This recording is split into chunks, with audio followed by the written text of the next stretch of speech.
Tene Ibrahim, Bipé Kandia, Bipé Bitogo, Bipé Sissé Bakongo. Parce que je sais pourquoi je m'adresse à lui, à eux, Bipé Kafan.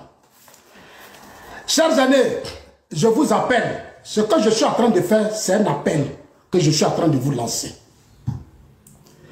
Bipé, les cadres du PDCI, le ministre Adjoumani, Patrick Kachi, Begre Mambé et tous les autres qui ont adhéré à la lutte du président Ouattara quand Bédi est parti. Ceux qui sont restés, je voudrais les saluer ce soir. Je voudrais les saluer. Je voudrais les saluer, les cadres du PDCI.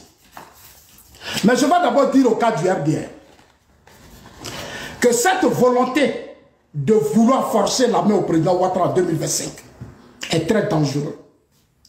Cette volonté de vouloir forcer la main au président Ouattara en 2025, pour moi, Zasso, c'est dangereux.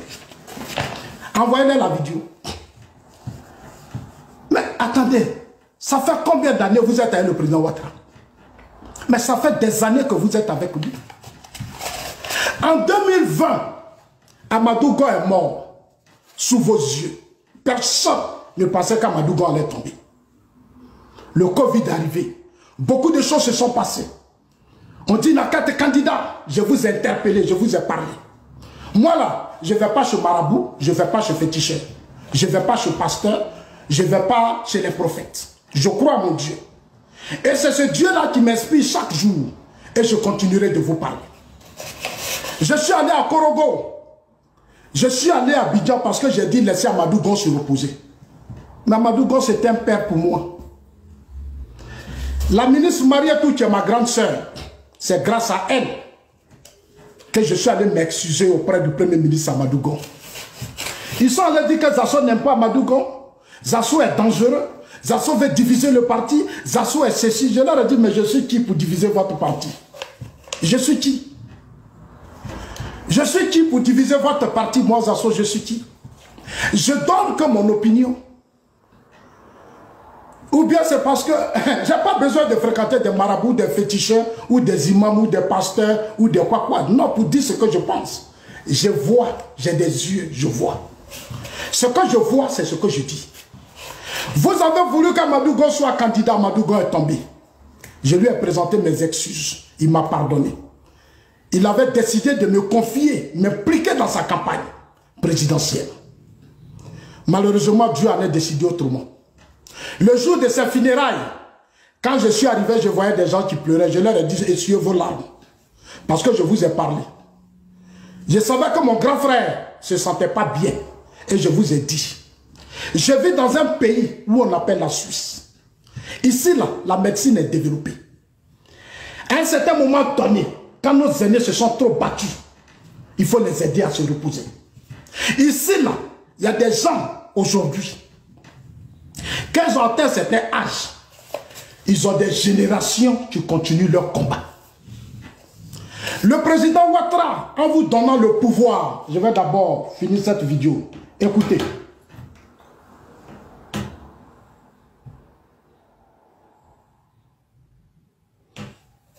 De ne pas être candidat à l'élection présidentielle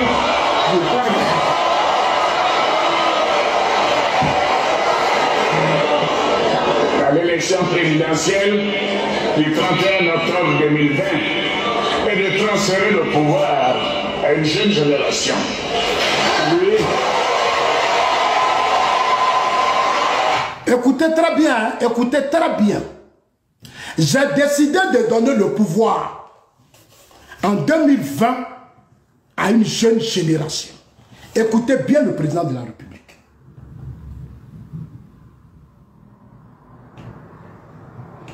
Annoncer solennellement que j'ai décidé de ne pas être candidat à l'élection présidentielle. Oh là là.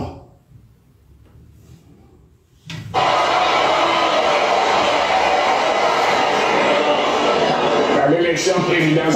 Partagez. En octobre 2020 et de transférer le pouvoir à une jeune génération. Oui.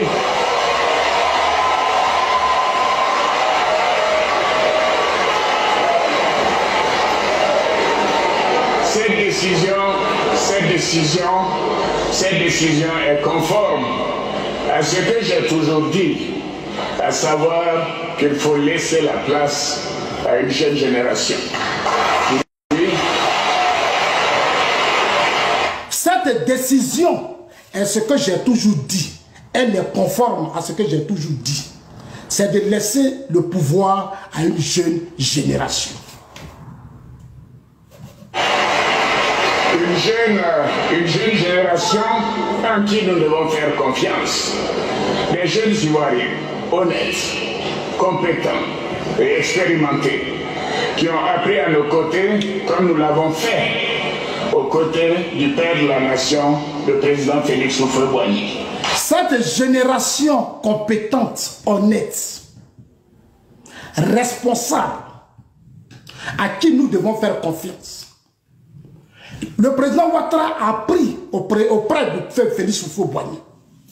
Le président dit, j'ai pris auprès du feu Félix Houphouët-Boigny. Il faut laisser cette chance à ceux-là aussi que nous avons formés. Écoutez le chef de l'État. Du père de la nation, le président Félix Houphouët-Boigny. Par cet acte, je veux donner la possibilité à des Ivoiriens plus jeunes de poursuivre l'œuvre de modernisation de notre pays et de conduire la destinée de notre nation avec toute l'énergie nécessaire. Je veux aussi assurer les conditions d'une passation de pouvoir d'un président démocratiquement élu à un autre. Pour sa volonté, c'est d'assurer la passation des charges. Ça dit que le président Ouattara, ça dit pendant qu'il est là, il veut donner le pouvoir à quelqu'un d'autre, comme ça s'est fait au Ghana, comme ça s'est fait au Sénégal, dans beaucoup de pays. Il va aller donner ça, il dit, bon, tiens le flambeau, c'est toi, je vais réussir ça de mon vivant. Ça dit que de son vivant là, il veut réussir. Ce que Gbagbo n'a pas réussi, ce que Bédié n'a pas réussi, lui veut réussir ça. Le président Ouattara dit, ce que Bédié n'a pas réussi, Gbagbo n'a pas réussi là, lui veut réussir ça. Il va donner le flambeau à une génération. Est-ce que quand il parle, vous l'écoutez? Est-ce que quand il parle, vous l'écoutez? Moi, mon combat, c'est que le président Ouattara réalise ses vœux.